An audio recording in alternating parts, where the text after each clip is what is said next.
Welcome back, everyone. My name is Patrick. You're watching the Oilers Rundown. Finally have some Oilers updates for you here, courtesy of Kurt Leavins and his 9 Things article at the Cult of Hockey.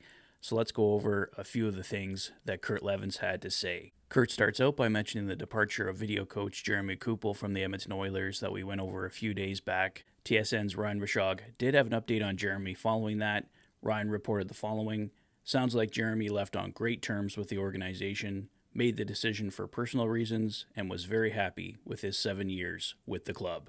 So obviously glad to hear that it wasn't a bad departure for Jeremy. I didn't think it was. I know Tom Gazzola on the Oil Stream was mentioning that it might be Jeremy leaving, looking for a better opportunity, trying to move up. We know that Jay Woodcroft started as a video coach and eventually worked his way to assistant coach and now head coach with the Edmonton Oilers. So Jeremy could be trying to follow some kind of similar career path. I thought I did recall reading somewhere that there might have been an issue with one of Jeremy's eyes. Hopefully that's not the case, and this is just a career move like Tom Gazzola suggests. Next up from 9 Things, Kurt had the following on Raphael Lavoie. I have it on fairly good authority that Raphael Lavoie was offered a handsome, by AHL standards, sum on the minor league end of a new 2-way contract from the Oilers. But as we all know by now, Lavoie instead took the qualifying offer made to him, which is his right. And it was, of course, his right, but Raphael Lavoie may have made an error there if the Oilers really come down to dollars and cents, which we expect them to come to, trying to put this roster together. $775,000 for Raphael would have looked a lot better than the $874,000 he currently counts towards, but we'll see what happens. Next up, Kurt notes that Leon Draisaitl is set to pass a couple of Edmonton Oilers legends. Leon Draisaitl goes into the 2023-2024 season with 438 assists. Just ahead of him are Oilers legends Paul Coffey with 460 and Glenn Anderson with 489. Both Leon and Connor McDavid with 547 are chasing Jari Kurri for third on the all-time list.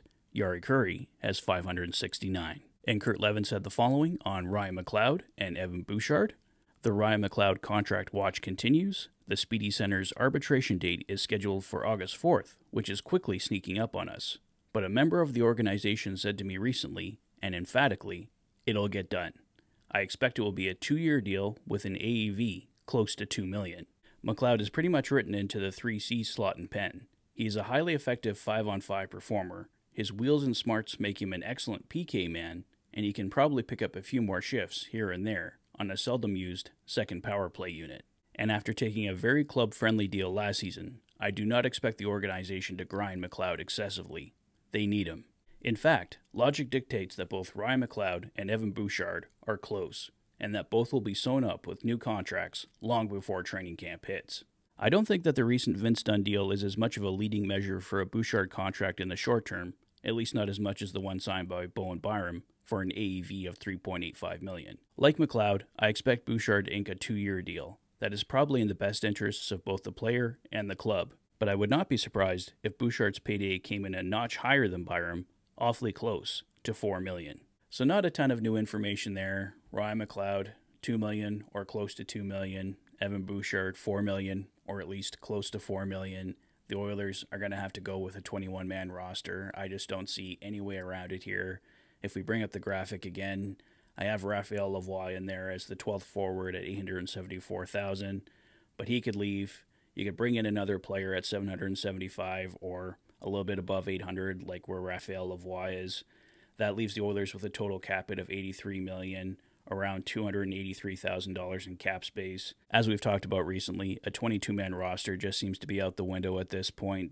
Ryan McLeod and Evan Bouchard's deals would have to come in significantly less. There'd have to be other players off the roster. It just does not look like it's going to happen right now, so what you're looking at in this graphic, aside from Raphael Lavoie possibly being replaced with another 4th-line addition, this should be pretty close to the Oilers' opening day roster. Well, that's all I have for now, guys. It's still pretty quiet in Oil Country, but it's been a few days since I gave you an update, so I wanted to go over the latest here. So hopefully, as we get closer to August 4th, we're going to get some resolution on Ryan McLeod and Evan Bouchard.